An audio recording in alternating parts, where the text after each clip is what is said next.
तो एक बार फिर से सभी को जय हिंद मेरी तरफ से। आज मैं आपके लिए लेके आया हूँ मॉक टेस्ट नंबर 23 जो कि आपके अपकमिंग एग्जाम्स के लिए है। ठीक है, तो चलो without wasting the time let's get started with the question number 1। Here is the direction, fill in the blanks with suitable words, यानी उचित शब्दों से आपको जो ब्लैंक्स हैं उनको फिल करना है। और जो ब्लैंक्स हैं वो हैं क्वेश्चन नंबर 1 से लेके क्वेश्चन नंबर 3 तक जो है ब्लैंक्स दिए हुए हैं, जिनमें आपको जरूरत के हिसाब से आपको ब्लैंक्स भरने होंगे। ठीक है, तो पहला क्वेश्चन है आपका, the teacher was impressed dash the students dedication. जो विद्यार्थी का जो लगन थी उससे जो अध्यापक था वो क्या था, प्रभावित हुआ। तो इसके साथ हम लगाते हैं विद, इम्प्रेस्ड विद आएगा यहाँ पे। ठीक है, चलो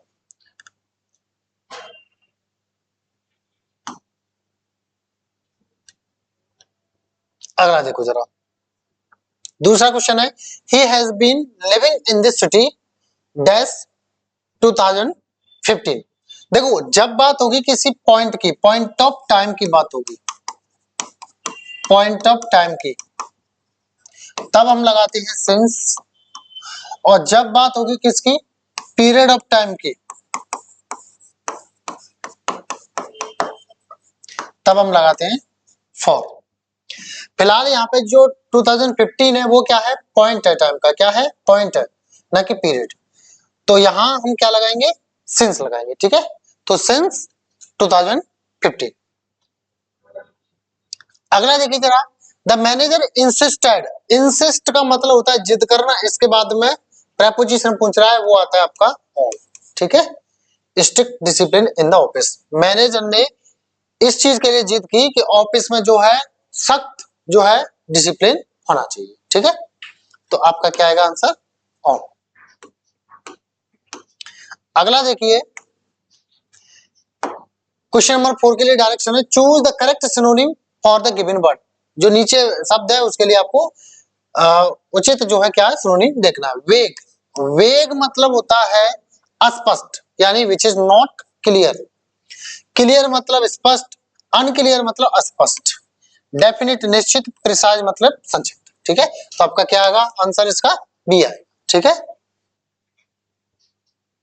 सिक्स्थ देखिए, सॉरी फिफ्थ देखिए, चूज द करेक्ट एंटोनिम। अब आपको क्या करना है, विलोम शब्द देखना है किसका, ऑप्टिमिस्टिक का। ऑप्टिमिस्टिक मतलब होता है जिसके अंदर ऑप्टिमिज्म हो, मतलब आशावादी व्यक्ति होता है ऑप्टिमिस्टिक। अब इसका एंटोनिम क्या क्या पूछा है, इसका एंटोनिम निराशावादी। तो निराशावादी होता है आपका पेसिमिस्टिक। चीयरफुल मतलब खुशनुमा, खुशदिल, होपफुल आशा जिसको हो, और पॉजिटिव यानी सकारात्मक। तो ये नहीं होंगे, आपका आंसर क्या होगा, पेसिमिस्टिक। ठीक है, यानी निराशावादी। क्वेश्चन नंबर 6 है, चूज द करेक्टली स्पेल्ड या स्पेल्ट, इसको स्पेल्ट भी लिख देते हैं। ठीक है ना, वर्ड, यानी जिस शब्द की सही स्पेलिंग है वो वाला शब्द आपको चुनना है। डेफिनेटली है सारे, तो डेफिनेट की जो स्पेलिंग होती है वो क्या होती है, डेफिनेट। इसमें एल वाई जोड़ दीजिए, आंसर हो जाएगा आपका ये, सॉरी आपका आंसर हो जाएगा डी। ठीक है, ये आपका गलत है, इसमें ई है यहाँ पे, ये आपका डबल एल है, गलत है, और ये ए है, गलत है। ठीक है, आंसर आपका डी हो जाएगा। अगला देखिए, question number 7, find the error in the given sentence and choose the correct option. जो नीचे दिया गया सेंटेंस है उसमें एरर देखना है और कौन से पार्ट में है उसको जो है चुनिएगा सही ऑप्शन को। तो neither of the two players have scored a goal yet. दोनों ही खिलाड़ियों में से किसी ने भी अभी तक गोल नहीं किया है। ठीक है, तो देखो नीदर हो या फिर ईदर हो, ये जब वाक्य का सब्जेक्ट की तरह कार्य करेंगे तो ये कैसी वर्ब लेंगे, सिंगुलर वर्ब लेंगे। ठीक है, कैसी वर्ब लेंगे, सिंगुलर लेंगे। और यहाँ पे कैसी आई है, हैव, तो हैव की जगह क्या आएगा, यहाँ पे हैज आएगा। तो neither of the two words नहीं, प्लेयर्स हैव, ये आपका ऑप्शन होगा। इस पार्ट में जो है गलती है, हैव की जगह क्या आएगा, हैज आएगा। ठीक है, चलो अगला देखिए, चूज द करेक्ट वॉइस। अब आपको वॉइस बताना, the cake has been baked by my mother, मेरी मदर के द्वारा जो केक है उसको पका दिया गया है। बेक मतलब होता है पकाना, ठीक है। ये ऑलरेडी पैसिव बना हुआ है, अब आपको इसका क्या करना है, एक्टिव करना है। तो क्या हो जाएगा, my mother has baked the cake, my mother baked नहीं आएगा, हैज इज आएगा, क्यों वॉज आएगा, क्यों आंसर एक ही हो गया, my mother has baked the cake, ठीक है। चलो अगला देखिए, अब है आपके पास पैसेज, ठीक है। तो पैसेज थोड़ा सा आपको टफ लग सकता है, बट जो क्वेश्चंस इसमें से बने हैं वो आसान है।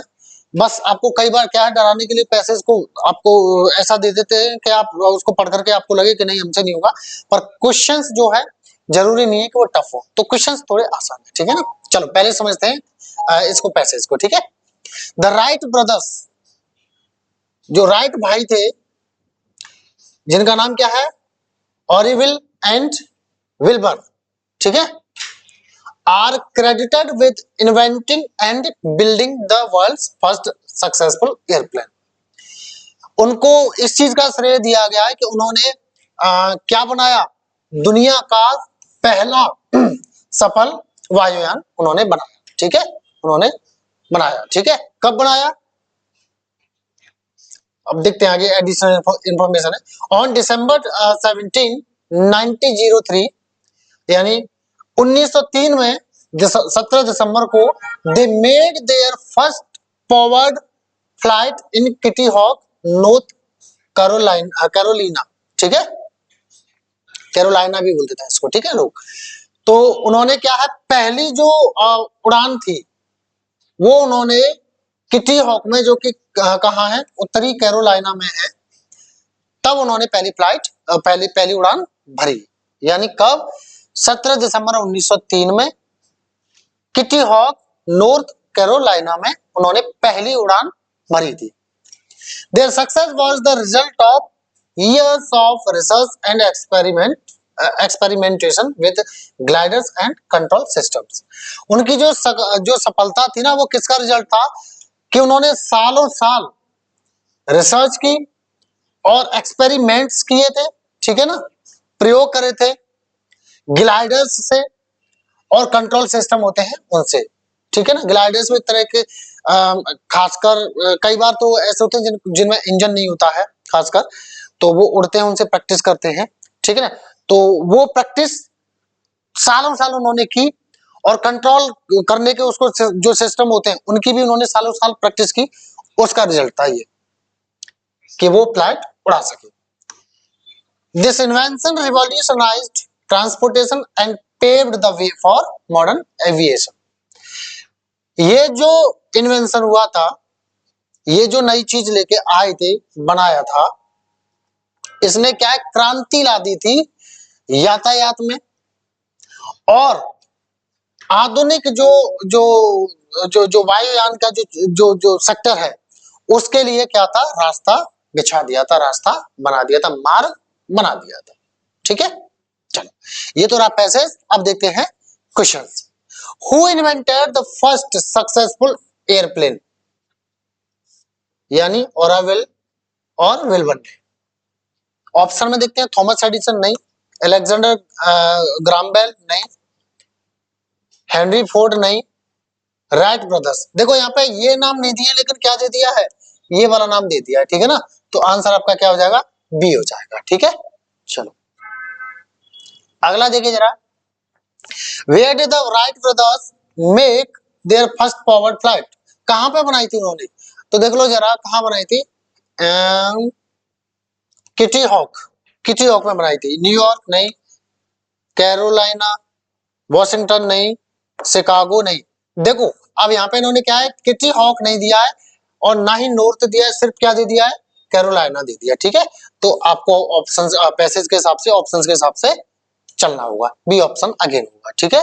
चलो आगे देखिए जरा, what was the key to their success, उनकी सफलता की कुंजी क्या थी, लक, भाग्य, नहीं ऐसी बात नहीं है, गवर्नमेंट सपोर्ट, बात नहीं हुई है पैसेज में, रिसर्च एंड एक्सपेरिमेंटेशन, देखो रिसर्च एंड एक्सपेरिमेंटेशन, ठीक है ना, ये सक्सेस था, और रिजल्ट किसका था, रिसर्च और एक्सपेरिमेंटेशन का, तो इससे हुआ था, आंसर ये हो जाएगा। रैंडम टेस्टिंग नहीं। ठीक है, चलो आसान है ना, क्वेश्चन तो आसान ही है। अगला देखते हैं, when did they make their first forward flight, कब बनाई थी उन्होंने? 1903 में। ऑप्शंस में 19th सेंचुरी, इन 10th डिकेड, इन 18th सेंचुरी, इन 20। देखो ऐसा कोई चर्चा हुई नहीं, ऐसी कोई चर्चा हुई नहीं है, 1910 की चर्चा हुई नहीं है, 1903 की बात हुई है जो कि ऑप्शन में नहीं है। तो देखो आप ऐसा कर सकते हो, इन 19th सेंचुरी कह सकते हो। अगर आप 1910 का डिकेड करोगे तो इसका मतलब यह है 10 से लेके और 19 तक, लेकिन यहाँ पे बात है किसकी, 03 की, है ना। तो इसका मतलब हम इन 19th सेंचुरी ऑप्शन करके आएंगे। ठीक है, पैसेज के हिसाब से हमें चलना होगा। ठीक है, चलो अगला देखिए, what impact did their invention have, उनका जो जो इन्वेंशन किया था उन्होंने, उसका क्या प्रभाव रहा। ठीक है, it was ignored by people, लोगों के द्वारा इसको इग्नोर कर दिया गया था, बात नहीं हुई। It led to modern aviation, बिल्कुल लास्ट में दिया तो है, paved the way to modern aviation. Pave की मतलब यहाँ पे लीड भी लेड भी कर सकते हैं। ठीक है ना, किसी के लिए मार्ग बनाना, लीड मतलब भी किसी के लिए को मार्ग दिखाना। तो it led to modern aviation इसका आंसर हो जाएगा। आगे ऑप्शंस क्या है, it was not useful for transportation, नहीं ऐसी बात नहीं, उल्टा कह रहा है ये। इट वाज बैंड, इस पर प्रतिबंध लगा दिया था, नहीं। आंसर आपका क्या हो जाएगा, बी हो जाएगा। अगला देखिए जरा, अब आपको क्या करना है, डायरेक्ट इनडायरेक्ट स्पीच आपको बताना है। डायरेक्ट दिया हुआ है, आपको क्या बताना है, इनडायरेक्ट स्पीच बताना है। She said to me, do you like coffee? तो देखो she said to को किस में बदल दोगे, asked में। क्यों? क्योंकि यहाँ पे प्रश्न पूछा गया, प्रश्न पूछते तो ask लगाते हैं। और देखो yes no टाइप है, क्योंकि हेल्पिंग वर्ब से जो है स्टार्ट हो रहा है, तो yes no टाइप जो होते हैं उसमें क्या लगाते हैं, या तो if लगाएंगे या फिर क्या लगाएंगे, वेदर लगाएंगे। तो पहले तो if वेदर वाले देख लो। देखो if वेदर इसमें कुछ नहीं, तो पहले इसको हटाओ। ठीक है, अब डू यू लाइक, अब डू हट जाएगा। ठीक है, और ये प्रेजेंट इंडेफिनिट है, तो किस में बन जाएगा, पास्ट इंडेफिनिट में बन जाएगा। किस में बन जाएगा, पास्ट इंडेफिनिट में। अब जब ये इंटरोगेटिव नहीं रहेगा तो अफर्मेटिव बनाना पड़ेगा, यानी लाइक का सेकंड फॉर्म हो जाएगा क्या, लाइक्ड हो जाएगा। तो ये देख लो पहले ऑप्शन में कौन से में, इसमें नहीं है, इसको काटो। इसमें नहीं है, ये तो पहले कट गया। इसमें भी नहीं है, इसको भी काटो। तो आंसर आपका बी हो जाएगा। ठीक है, ये है, समझे। चलो अगला देखिए जरा, choose the correct meaning of the idiom phrase. अब ये जो है इडियम दिया हुआ है, इसका आपको सही मीनिंग क्या है वो देखना है। Once in a blue moon, ठीक है। देखो ईद का चांद आपने सुना होगा, मतलब जो कभी कभार ही, मतलब मुश्किल से ही जो होता हो उसको बोलते हैं once in a blue moon. Very often मतलब अक्सर कर, रेयरली मतलब कभी कभार ही। ठीक है, थोड़ा नेगेटिव सा सेंस देता है, तो ये इसका बेटर है सेंस। समटाइम्स यानी कभी कभी, समटाइम्स थोड़ा पॉजिटिव होता है रेयरली के मुकाबले, तो इसलिए समटाइम्स नहीं आएगा। आपने किताबों में पढ़ा हुआ, डिक्शनरी में पढ़ा हुआ, रेयरली और समटाइम्स का मतलब कभी कभी, बट नहीं, थोड़ा सा अंतर होता है, ये थोड़ा नेगेटिव होता है, ये नहीं होता है इतना। ठीक है, नेवर यानी कभी नहीं, तो ऐसा सेंस दे नहीं रहा है, ना ये होगा ना ये होगा। आंसर आपका क्या हो जाएगा, रेयरली हो जाएगा। ठीक है, चलो they are discussing about the new project. अब आपको क्या करना है, इंप्रूवमेंट करना है सेंटेंस का। तो मेरी बात सुनो, डिस्कस जब डिस्कस ना एक ऐसी वर्ब है जिसके बाद में प्रेपोजिशन का इस्तेमाल नहीं करते, तो इसमें डिस्कस के बाद में अबाउट नहीं आएगा। तो ये बोल्ड है, इसी का आपको क्या करना है, इंप्रूव करना है। ठीक है, तो डिस्कसिंग ऑन नहीं होगा, डिस्कसिंग रिगार्डिंग नहीं होगा, नो इंप्रूवमेंट क्यों नहीं होगा, क्योंकि इंप्रूवमेंट तो चाहिए। तो क्या हो जाएगा, डिस्कसिंग हो जाएगा, अकेला अबाउट को हटा देंगे। ठीक है, चलो अगला देखिए, match the animal with its young one, यानी नीचे कोई एनिमल है, उसके यंग वन को क्या बोलते हैं, बच्चे को क्या बोलते हैं वो बताइए। पप पिल्ला होता है डॉग्स का, ठीक है। टैडपोल होता है मेढक का, किसका, मेढक। और फ्रॉग मतलब भी क्या होता है, मेढक। तो आंसर क्या हो जाएगा, ये हो जाएगा। जो ही होता है ये होता है कंगारू का, काफ होता है आपका बछड़ा गाय का। ठीक है, तो आपका आंसर क्या हो जाएगा, थर्ड कॉलम। अगला देखिए,